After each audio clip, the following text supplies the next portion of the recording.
Hey everyone, welcome back to the channel. Today we're diving deep into a topic that can make or break your business customer service. Whether you're a seasoned pro or just starting out, mastering the art of dealing with people is crucial for long-term success. We're going to cover it all, from handling tough customers to navigating cultural differences with grace. Good customer service can lead to increased sales, better reviews, and genuine customer loyalty. So, if you're ready to transform your customer interactions, grab a notebook and let's get started. Dealing with difficult customers is part of the job, no matter what industry you're in. The key here is not to take it personally. Sometimes customers are just having a bad day and your interaction with them might be the straw that breaks the camel's back. But that doesn't mean you have to be a punching bag. The first step is to master the art of staying calm. When a customer starts getting heated, it's easy to get defensive and let your emotions get the best of you. Take a deep breath and remember, you're the professional in this situation. One of the most effective techniques is active listening. When a customer is venting, let them get it all out. Don't interrupt, don't argue, just listen. Try to understand their perspective, even if you don't agree with it. Sometimes just feeling heard can de-escalate a situation significantly.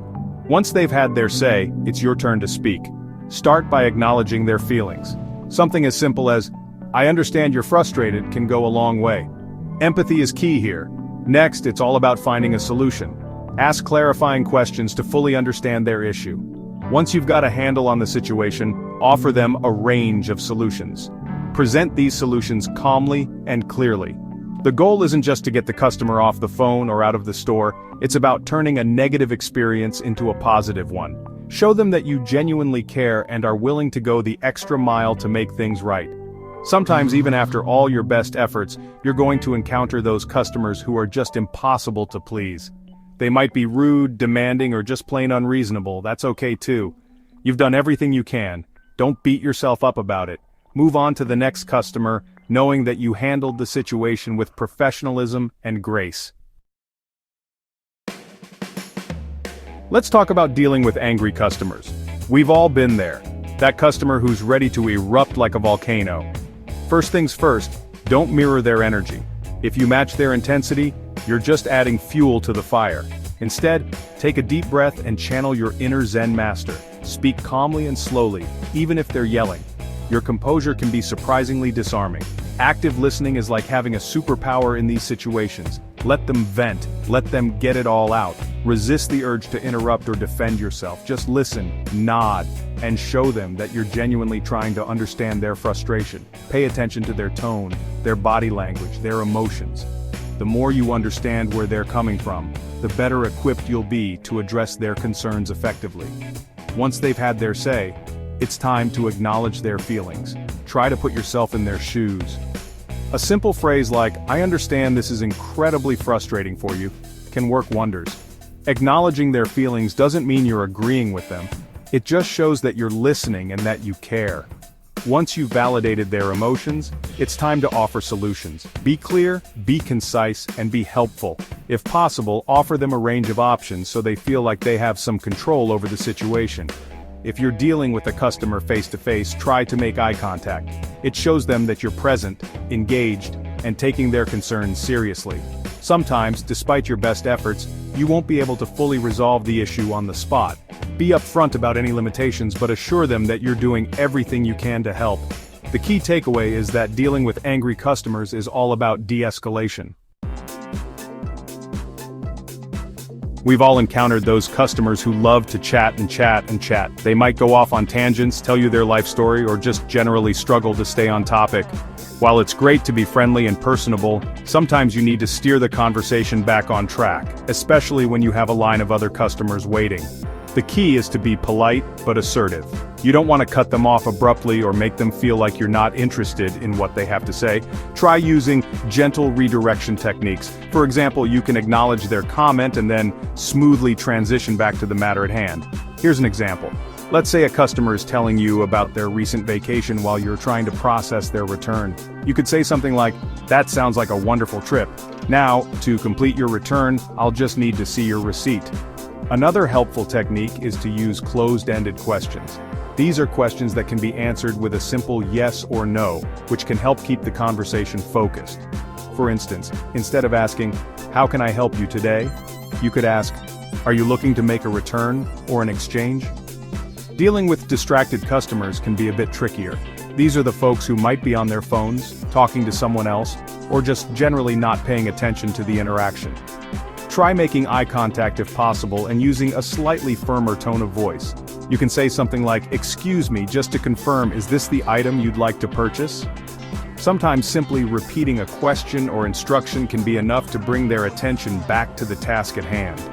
The important thing is to remain professional and courteous throughout the interaction. Let's talk about a customer group that often requires a little extra care and attention: elderly individuals and those who might not be as tech-savvy. The key here is to approach these interactions with an abundance of patience and understanding. Remember, what might seem simple and intuitive to you could be completely foreign to someone else. So, ditch the jargon, slow down your speech, and be prepared to explain things in clear, concise terms. For example, if you're helping an elderly customer navigate a website, avoid using technical terms like cache or cookies. Instead, use plain language like website memory or saved information. And instead of just rattling off a series of clicks, walk them through each step slowly and clearly. Visual aids can also be incredibly helpful.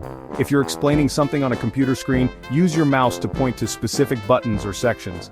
And if you're demonstrating a process on a mobile device, hold the phone so they can see the screen clearly and narrate your actions as you go. Whenever possible, try to empower them to do things themselves. Offer guidance and support, but let them take the lead. The sense of accomplishment they'll feel from successfully completing a task on their own can be incredibly rewarding. A little bit of humor can go a long way in these situations. If they're feeling flustered or embarrassed, a lighthearted comment or a gentle joke can help lighten the mood and ease any tension. When you're assisting elderly or non-tech-savvy customers, approach the interaction with empathy, patience, and a willingness to go the extra mile. In today's interconnected world, it's more important than ever to be mindful of cultural differences when interacting with customers. What might be considered polite or appropriate in one culture could be perceived as rude or offensive in another. Communication styles vary widely across cultures. Some cultures value directness and assertiveness, while others prioritize indirectness and politeness. Pay attention to your customer's communication style and try to adapt accordingly. Nonverbal communication, like body language and eye contact, can also have different meanings in different cultures. For example, in some cultures, direct eye contact is a sign of respect, while in others, it might be considered confrontational. Do your best to be aware of these nuances and adjust your own nonverbal cues accordingly. When it comes to language barriers, the most important thing is to be patient and understanding. If you encounter a customer who doesn't speak your language fluently, avoid using slang, idioms, or complex vocabulary. Speak slowly and clearly, and be prepared to repeat yourself or rephrase things in simpler terms. If you have colleagues who speak other languages, don't hesitate to ask for their assistance. And if you're dealing with a customer over the phone, many companies have translation services available. Using these resources can help ensure clear and effective communication. Another important aspect of cultural sensitivity is being mindful of religious customs or holidays.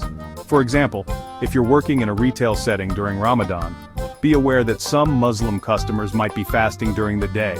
The key takeaway is that cultural sensitivity is all about being respectful, understanding, and adaptable. By embracing diversity and treating every customer with dignity and respect, you can create a more positive and welcoming environment for everyone. That's it for today's video on mastering customer service. I hope you found these tips helpful and feel more confident in your ability to handle any customer interaction that comes your way. Remember, great customer service is all about empathy, patience, and a genuine desire to help.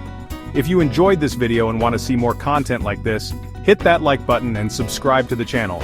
And be sure to share your own customer service experiences in the comments below. I love hearing from you guys. Until next time, keep crushing it.